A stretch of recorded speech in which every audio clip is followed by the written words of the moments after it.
Hi, I'm Connor, and today we're reading The Frog Prince by the Brothers Grimm. In the old times, when it was still of some use to wish for the thing one wanted, there lived a king whose daughters were all handsome. But the youngest one was so beautiful that the sun himself, who had seen so much, wondered each time he shone over her because of her beauty. Near the royal castle there was a great dark wood, and in the wood, under an old linden tree, was a well.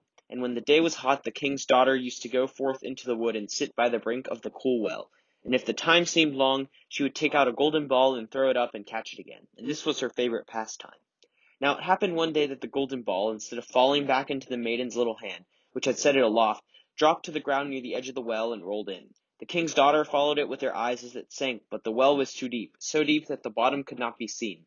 Then she began to weep, and she wept and wept as if she could never be comforted. And in the midst of her weeping she heard a voice saying to her, "What ails thee, king's daughter? Thy tears would melt a heart of stone." And when she looked to see where the voice came from, there was nothing but a frog, stretching his thick, ugly head out of the water. "Oh, is it you, old Waddler?" she said. "I weep because my golden ball has fallen into the well." "Never mind, do not weep," answered the frog. "I can help you, but what will you give me if I fetch up your ball again?" "Whatever you like, dear frog," she said. "Any of my clothes, my pearls and jewels, or even the golden crown that I wear." "Thy clothes, thy pearls, and jewels, and thy golden crown are not for me," answered the frog.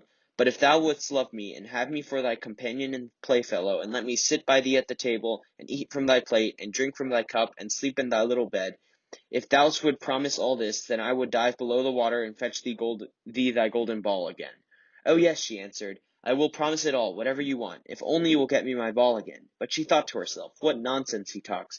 As if I could do anything but sit in the water and croak with the other frogs, or possibly be anyone's companion."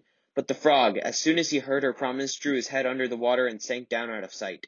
After a while he came up to the surface again with the ball in his mouth, and threw it on the grass. The king's daughter was overjoyed to see her pretty plaything again, and she caught it up and ran off with it.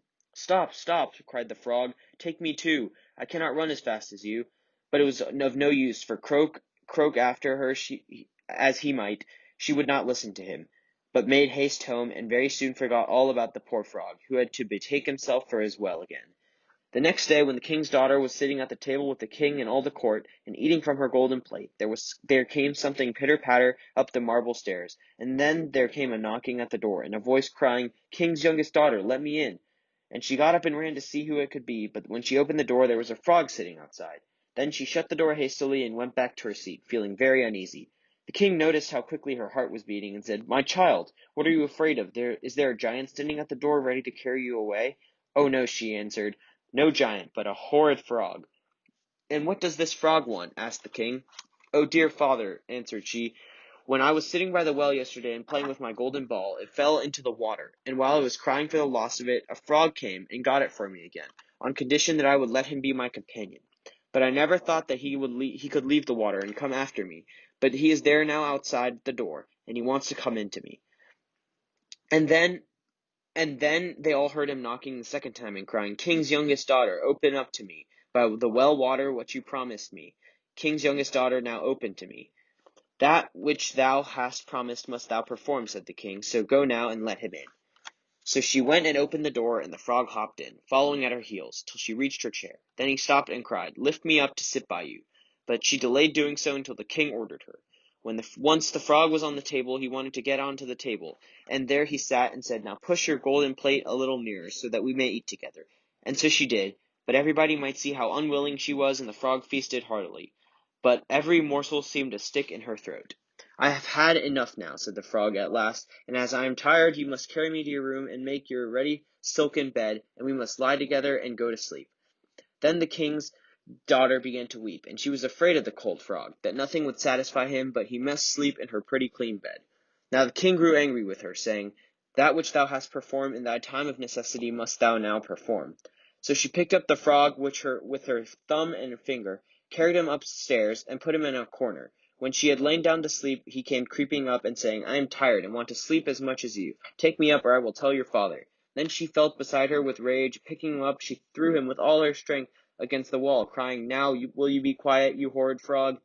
But as he fell, he ceased to be a frog, and became all at once a prince with beautiful kind eyes. And it came to pass, with her father's consent, they became bride and bridegroom. And he told her how a wicked witch had bound him up by her spells, and how no one but she alone could have released him, and that they two would go together to his father's kingdom.